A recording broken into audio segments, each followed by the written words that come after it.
I am now aged 73 and retired after 40 years driving trucks, or as we say here in the UK, lorries, or in America, trucks. I'm an old-fashioned lorry driver. I started in the 60s, and lorry driving, or trucking, I will say trucking in the 60s was very different to how it is these days in 2012. I used to drive the old bangers: Atkinson, AEC, Leyland, Seddon, Guy, Dodge, Scannell, and no such thing as power steering, no such thing as synchronous gears, or power assisted clutch. The gearbox were the ZX gearbox, crash gearbox, or the David Brown crash gearbox. About the only improvement was when the fuller boxes appeared, and the ladies driving the trucks now, well, of course, those old trucks at that time in the 60s, 32 ton, 20 ton loads, and with the weight of the articulated vehicle up to 32 ton. And I used to drive up to Scotland. I'm looking down because I made some notes, but I'm mainly working from memory. I used to drive up to Scotland and back regular, and I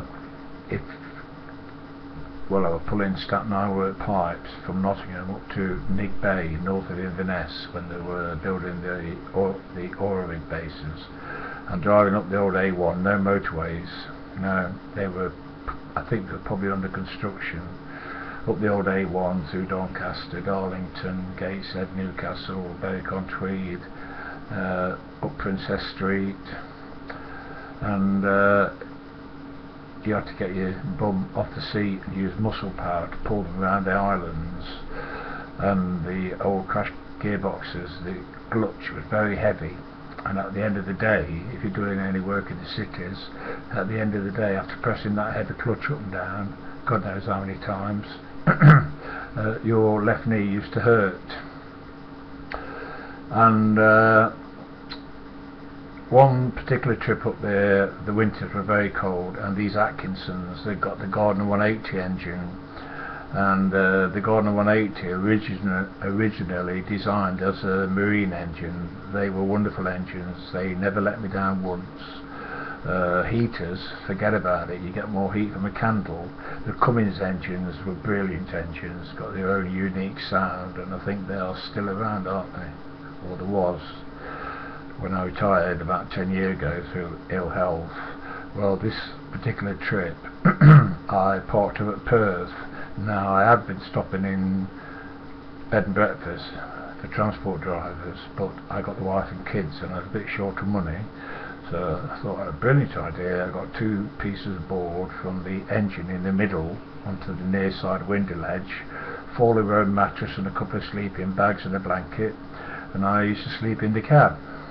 Save a bit of money, you know, because we were being paid for nights out, and occasionally stopped in bed and breakfast digs so I could have a proper bath and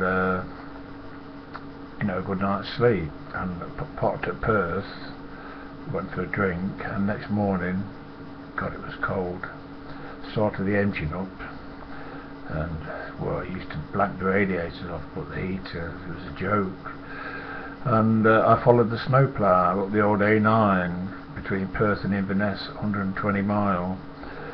Took me about 4.5 hours, and on the top I saw this cafe on the right hand side. That was a welcome sight. They got a big roaring fire in there, wonderful. Had a lovely hot breakfast, and plenty of work about in the 1960s. Always worked back. I delivered the pipes at Nig Bay, and the Highland haulage at Inverness gave me a load of aluminium bars from Kinloch, Leven down to Birmingham in the West Midlands. And I think that was about the first time I went up there. I'm running down alongside Loch Ness. It was a lovely clear morning, and the mountains reflected in the water, and I was enchanted. I fell in love with Scotland, and I've been in love with it ever since. My favourite country. I love Scotland. Now then, punctures, have I said, no mobile phones around in the 60s. I carried 2 spare wheels bolted under the trailer, and of course loads, if it weren't pipes, most loads were handball. You had to, what we call handball, load by hand and unload by hand. Put sheets over it, ropes, when the rain's pissing down and the wind's howling, you know, trying to fasten the sheet down and throwing the ropes over. If you had a puncture, well, you had to change it yourself. You couldn't just pick the phone up, sit there in your uniform and tie and wait while somebody comes out and changes it. You had to do it yourself. Of course, the old bangers I referred to, they've got no cupboards like these new trucks have. The heavy jack and the scaffold pole and all the bars were down on the near side, you know, under the passenger seat. So in foul weather, snow, rain, wind, up in the mountains in Scotland, you just had to get out and change it yourself. No good be phoning the boss in Nottingham and say, what do you want me to do about it? Because this was the 1960s, and you had to loosen the wheel nuts. Obviously they were very tight, so they go to a big scaffold pole, and then jack it up and change the wheel and put this empty back. Now look at me, the puncture, bolt it back under the trailer and hope you didn't get another puncture. Of course it's wonderful now, you just press a few buttons and out comes a tyre company. So hopefully I haven't missed too much, but I'll move on, because in the 70s along came Eddie Stobart with his big depot at Carlisle, cutting all the rates, taking all the work, putting hauliers out of business and drivers out of work. Animosity broke out between the drivers and there were some fights. I've had drivers arguing with me about this, but I was there, okay? I know from experience. And before I retired, my boss, he now passed away, he said if ever Stobart went bust, a lot of people would laugh. But Stobart never did go bust, and that, once Stobart was taking all the work, my work up to Scotland and back just ended, because at one time Stobart was bringing stuff back down from Scotland free down to his warehouse at Carlisle. Well, you know, hauliers just couldn't compete, so there was a lot of animosity. And of course Stobart came along with the big flash foreign trucks, Volvo, Mercedes, DAF, and there's a whole long list of them, isn't there? And the Iveco, and the wonderful fingertip power steering. God, I thought, wow, thinking back to the old days. And smooth synchromesh gears, and just blow on the clutch. And of course the ladies drive them now, while they couldn't have driven the old bangers in the 60s where you had to use muscle power. Yeah, I forgot to say, if you had a front wheel blowout, a front wheel puncture in the old Atkinson or the old Leyland, well, you just had to hang on to the wheel, use real muscle power and hope you didn't end up in the edge bottom. Of course with power steering that's different now, but the big foreign trucks, once you get used to the size of them and the length, was just like driving a big car, so the women can drive them now. Yeah. Now I did have an altercation earlier this year with a Stobart driver who said on YouTube in a comment, in his opinion, the only kind of trucker is a Stobart trucker. Oh, come on mate, God. I said I'm an old-fashioned lorry driver, started in the 60s, where trucking was very different. I mean, I won't say they were the good old days, because I ended up driving Scanias, and the last truck I drove was a big Volvo Globetrotter, and they were great trucks. Well, they are great trucks, and of course I've been retired now 10 year, over 10 year, and